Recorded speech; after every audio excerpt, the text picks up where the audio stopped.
অক্টোবরের তৃতীয় সপ্তাহে ওয়াশিংটন ডিসি সরগরম ছিল ইন্টারন্যাশনাল মনিটারি ফান্ড বা আইএমএফ তথা আন্তর্জাতিক মুদ্রা তহবিল এবং ওয়ার্ল্ড ব্যাংক গ্রুপ বা বিশ্বব্যাংকের বার্ষিক সভাকে ঘিরে। গত ১৩ থেকে ১৮ অক্টোবর এক ছাদের নিচে ছিলেন বিশ্বের কেন্দ্রীয় ব্যাংকার ও নীতি নির্ধারকরা। আলোচনার টেবিলে ছিল বৈশ্বিক অর্থনীতির চাপ, যুক্তরাষ্ট্রের বাণিজ্য যুদ্ধ আর সংরক্ষণবাদী নীতির ছায়া। তবে এ সভা চলাকালীন সময়ে গণমাধ্যমে কোন দেশ আইএমএফ এর কাছে সবচেয়ে বেশি ঋণী এবং বিভিন্ন দেশের সাথে আইএমএফ এর ঋণ আলাপন নিয়ে চলছিল বিশেষ আলোচনা। আইএমএফকে বলা হয় শেষ ভরসার ঋণদাতা বা ল্যান্ডার অফ লাস্ট রিসোর্ট। কোনো দেশ যখন চরম অর্থনৈতিক সংকটে পড়ে এবং আর কোথাও ঋণ মেলে না, তখনই তারা আইএমএফ এর দ্বারস্থ হয়। তবে ঋণের সঙ্গে আসে শর্ত, কঠোর শর্ত। ভর্তুকি কমানো, কর বাড়ানো, ব্যয় সংকোচন এসব নীতির কারণে আইএমএফ থেকে ঋণ নিলে অনেক দেশে সাধারণ মানুষের ভোগান্তি বেড়ে যায়। ১৯৪৪ সালে ব্রেটন উডস সম্মেলনে গঠন করা হয় আইএমএফ।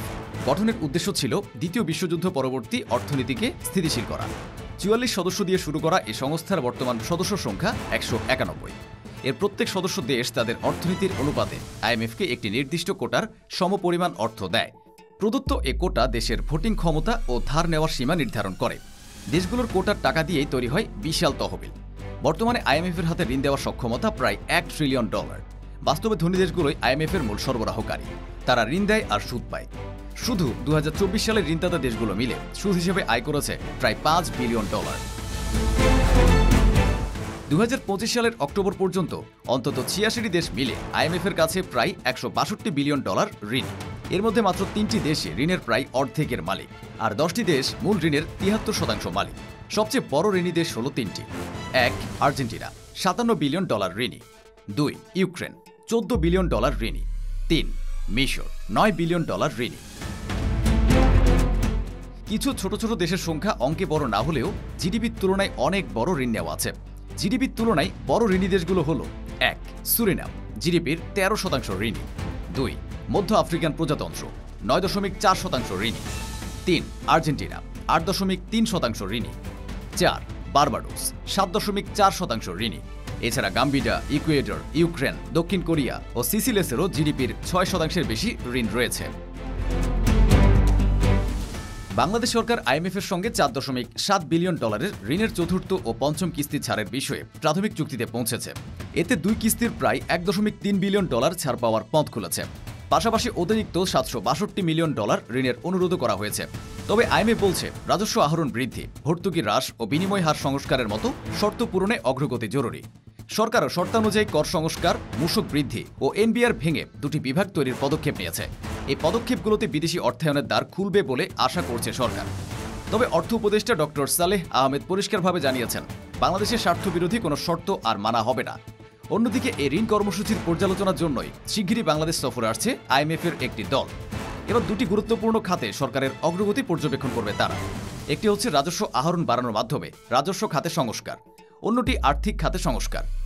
উল্লেখ্য, বাংলাদেশ ১৯৭২ সালের ১৭ আগস্ট আন্তর্জাতিক মুদ্রা তহবিল আইএমএফ এর সদস্য হয় এবং মাত্র ১ বছর পর ১৯৭৩ সালে প্রথমবারের মতো সংস্থাটি থেকে প্রায় $৩৭ মিলিয়ন ঋণ নেয়, যা বৈদেশিক মুদ্রার ঘাটতি মেটাতে ব্যবহৃত হয়। এরপর থেকে বাংলাদেশ একাধিকবার আইএমএফ এর বিভিন্ন প্রোগ্রামের আওতায় ঋণ নিয়েছে। সর্বশেষ বড় ঋণ কর্মসূচি শুরু হয় ২০২২ সালের নভেম্বরে $৪.৭ বিলিয়ন চুক্তির মাধ্যমে, যা ২০২৩ সালের জানুয়ারিতে অনুমোদিত হয়। এই প্যাকেজ থেকে ২০২৬ সাল পর্যন্ত ধাপে ধাপে অর্থ পাচ্ছে। আইএমএফ থেকে সবচেয়ে বেশিবার এবং সবচেয়ে বড় পরিমাণ ঋণ নিয়েছে আর্জেন্টিনা। এর ঋণের পরিমাণ একাই ইউক্রেন, মিশর, Pakistan, Ecuador, Ivory Coast, Kenya এবং বাংলাদেশের সম্মিলিত ঋণের চেয়েও বেশি। ২০১৮ সালে আর্জেন্টিনাকে দেওয়া হয়েছিল $৫৭ বিলিয়ন প্যাকেজ, যা আইএমএফ এর ইতিহাসের সবচেয়ে বড় ঋণ। কিন্তু দুঃখজনক বিষয় হল, এত বৃহৎ পরিমাণের ঋণ পেয়েও দেশটির আর্থিক সংকট কাটেনি। রাশিয়ার আগ্রাসনের পর ইউক্রেনের অর্থনীতি কার্যত ভেঙে পড়েছে। যুদ্ধের খরচ মেটাতে গিয়ে দেশটির মোট ঋণ দাঁড়িয়েছে প্রায় $১৫২ বিলিয়ন।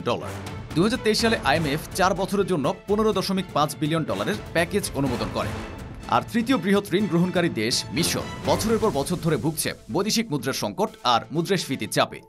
২০১৬ সালে আইএমএফ $১১.৯ বিলিয়ন ঋণ দেয়।